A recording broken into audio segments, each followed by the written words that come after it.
ওকে, ফরিদপুর 4 আসন তথা ভাঙ্গা, সদরপুর এবং চরবদ্রশনে খেলাফত মজলিসের যিনি প্রার্থী রয়েছেন, আমরা দেখতে পেয়েছি যে মাওলানা মিজানুর রহমান মোল্লা তিনি আজকে বিশাল একটি শোডাউন করবেন। তো আমরা ইতিমধ্যেই যা দেখতে পেয়েছি সেটা হলো ভাঙ্গা গোল চত্বর এলাকায় তিনি কিন্তু তার কর্মী সমর্থকদের নিয়ে কিন্তু রয়েছেন। অল্প কিছুক্ষণের মধ্যেই কিন্তু তিনি এই শোডাউনটি করবেন। তো আমরা দেখতে পেয়েছি যে বিভিন্ন স্থান থেকে কিন্তু হাজার হাজার মানুষ কিন্তু তার সাথে রয়েছেন।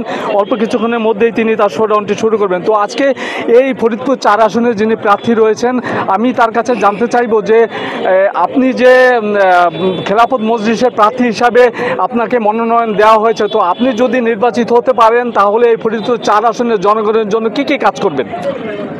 আলহামদুলিল্লাহ, আল্লাহ পাক যদি আমাকে মেহরবানি করে এই আসনের বাংলাদেশ সংসদ সদস্য নির্বাচিত করে এবং এই আসনের গণমানুষ আমাকে ভোট দিয়ে জয়যুক্ত করে, তাহলে ভাঙ্গা, সদরপুর, চরবদ্রশন ও ফরিদপুর 4 আসনের সমস্ত জনগণের যে ন্যায্য অধিকার, তাদের দাবি এবং বাংলাদেশ যাতে করে সুশৃঙ্খল, শান্ত এবং দুর্নীতিমুক্ত, মাদকমুক্ত, সন্ত্রাসমুক্ত, চাঁদাবাজ মুক্ত একটি সোনার দেশ পায়, আমি আশা করি যাতে করে আমার এই 3 আসনের সমস্ত গণমানুষ তাদের ন্যায্য অধিকার পরিপূর্ণ আদায় লাভ করতে পারে। সেই জন্য আমার এই সংগ্রাম।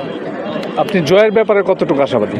আমি শতভাগ নিশ্চিত যে দেশের মানুষ ইতিপূর্বে বিভিন্ন দলের কার্যক্রম দেখেছে এবং গত 5 আগস্টের পর হতে এই পর্যন্ত এখনও কোনো দল ক্ষমতায় যায়নি। তাতেই তাদের যেই কার্যক্রম তারা চালাইছে বিভিন্ন জায়গায়, আপনারা দেখছেন সন্ত্রাস, চাঁদাবাজি, দুর্নীতি, দখলদারিত্ব এবং বিভিন্নভাবে মামলা হামলা দিয়ে মানুষকে হয়রানি করা, এইগুলি ইসলামের পক্ষের কোনো লোক কখনই করে নাই, করবেও না। যার ফলে মানুষ ইসলামী দলের প্রতি অবশ্যই আশ্বস্ত, তারা ভরসা রাখে দেশে ইসলামী প্রতিষ্ঠা হয়, ইসলামী দল কায়েম হয়।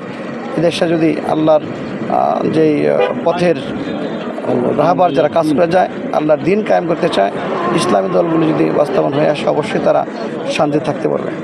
ধন্যবাদ আপনাকে। আপনারা শুনছিলেন যে তিনি বলছিলেন যে এই যে ফরিদপুর 4 আসন, ফরিদপুর 4 আসনের মানুষ কিন্তু দীর্ঘদিন যাবৎ অবহেলায় ছিল, বিশেষ করে মাদক এবং সন্ত্রাসের কারণে তারা কিন্তু অতিষ্ঠ। তাই আজকে যিনি প্রার্থী খেলাফত মজলিসে তিনি বলছিলেন যে যদি তিনি নির্বাচিত হতে পারেন তাহলে এই অঞ্চলে মানুষকে সন্ত্রাস মাদক মুক্ত করার লক্ষ্যে তিনি কাজ করবেন।